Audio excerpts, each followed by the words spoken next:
Good morning, Year 5, and welcome to Tuesday's English lesson. So you are watching the English video as we speak, and at some point you will see the stop sign come up, which means you need to stop and listen and read along to the Street Child chapter that you're told to. And there is also a task today based on a snippet of text, so that means a small piece of text, and this is all explained in the video later on.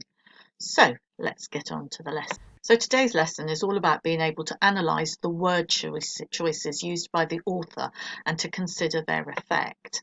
So we're going to be looking at chapter 2, and we're going to be doing some close reading, so that means some detailed precision reading, to see how Burley Doherty makes every word count and how much subtle information can be packed into a few words.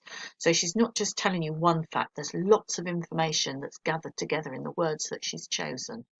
So I want you to stop this video now and to go and listen to chapter 2, which is in the folder of Street Child, the Stickman.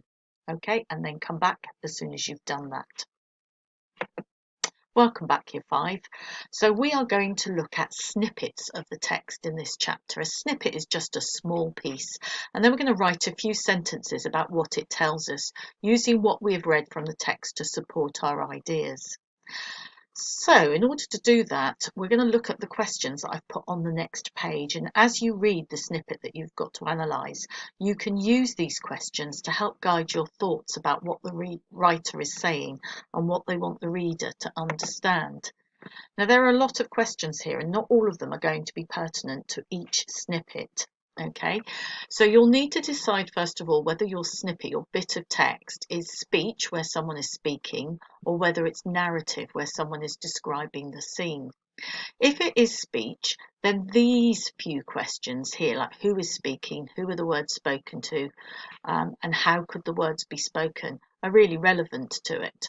However, if it's narrative and more descriptive, then you won't need to answer those particular questions. So you have to be selective about which questions are relevant. So we've helped you to do that in the way we've laid out the task today. So let's look at an example. So the snippet that I've chosen is this bit. "Oh dear," he said. He blew his nose long and hard. And at this point, you'll need to look at the text, okay, to find out exactly what was going on before, during, and after this snippet took place. So you might want to highlight the actual snippet in your text before you carry on doing that. Now we need to think about who it is that's speaking. We know that Mr. Spink is the person that's speaking, the guy that's come to collect the rent for their accommodation. And the words are spoken to Ma and the 3 children. And before he says it, so what comes immediately before "oh dear" being said, is the fact that he's worked out that they have no money to pay the rent. So how were the words spoken? Well, probably a bit sarcastically. Oh dear.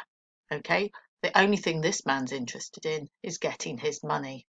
So let's have a look at a model right on the next page. I want you to be thinking about whether you agree with it, and is it a good model, and if so, why? Note that around the model right, I've put some of the questions that we've tried to answer in putting this together. So to start with, it's who is speaking and who are his words spoken to. So Mr. Spink is talking here to Jim and his family. Immediately before this, he's been pretending to find out how much money the family has, even though he already knows they have none. And when he says, "oh dear," it sounds as though he cares about them. However, he is actually being sarcastic, showing that he doesn't really care about them at all. Therefore, I can infer he is a cruel man who does not understand their situation. Furthermore, he's taking a long time over blowing his nose to make the family suffer even more, because they're waiting for his answer to find out what he's going to tell them. And he knows this, so I've put because he knows they are waiting for him to speak and listening to his every word. He takes advantage of this and makes the situation more painful for them. Again, this shows his cruel nature. Notably, he must already know that he's going to make the family homeless. Even though it has been snowing and Jim's mother is ill, he continues to show a lack of care. He thinks their poverty is their own fault. This shows that he is a selfish man since he's enjoying their suffering and is trying to make it even worse. So we can see that he's not a very nice character. And we've answered all of these questions. We've said who's speaking, who are his words spoken to, what happens before that conversation, how is the person feeling when he doesn't understand their situation and he's enjoying their suffering. What do we learn about him? Well, he's cruel, okay? He knows what he's going to do, and even though it's snowing and he can see that Jim's mother's really ill, really doesn't care, just wants his money. And why does he do this? Because he's selfish and greedy, okay? And he knows that the only thing that matters to him is the money. And now it's your turn. I want you to look at each snippet on the next 2 pages and just choose one that you feel confident to mind map your ideas about using the questions. And then when you've done that, write a few sentences about it, just like the model, using the questions to help guide your response. Don't forget, just before you start, to have a look at the text. There is a PDF of this chapter, chapter 2, in today's Google Drive folder. So either print it off so that you can highlight where your snippet is, or have a good look at it, work out where your snippet is so that you can find out what happens before it, during it, and after it. So the first snippet is this one. You'll need to find it in the text on page 21. Okay, and the snippet says, "No, sir, she ain't dead," said Emily, fright catching at her throat.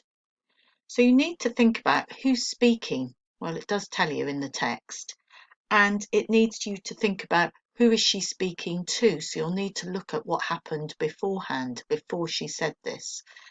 And then you need to think about what's happening before she says it. And why does she say fright catching at her throat? What's going through her mind at this point? And use the questions to help you think about this snippet and mind map all your ideas onto a piece of paper. And when you've done that, have a look through and format them together to write a paragraph similar to the one that I did for the snippet in the example. The other one to have a look at is this one on page 25 of the text. She moved slowly and quietly, as if all her thoughts were wrapped up deep inside her and she was afraid of breaking them. So again, you need to find it in the text. You need to think about what's happening beforehand and what's happening immediately after it. Now, there is no speech in it, so you can't use any of the speech questions that are there. So you'll need to look at some of the other ones, like the ones that I've listed here, to help you analyse this particular snippet of text. So have a little look, choose one of the snippets to write about. You don't need to do both of them, just one of them. Find them in the text, make some notes about them as to what's happening before, after and during, and answering the questions, and then put that together to write a short paragraph similar to the one that I did in the model. And when you've finished your snippet, try and hold on to it until tomorrow's Zoom call, and we'll be asking for some volunteers to read out their snippets and what they've written about it on the call tomorrow. And if you don't want to do that, but in any case, can you have a think about what have you learned about reading between the lines, your inference skills?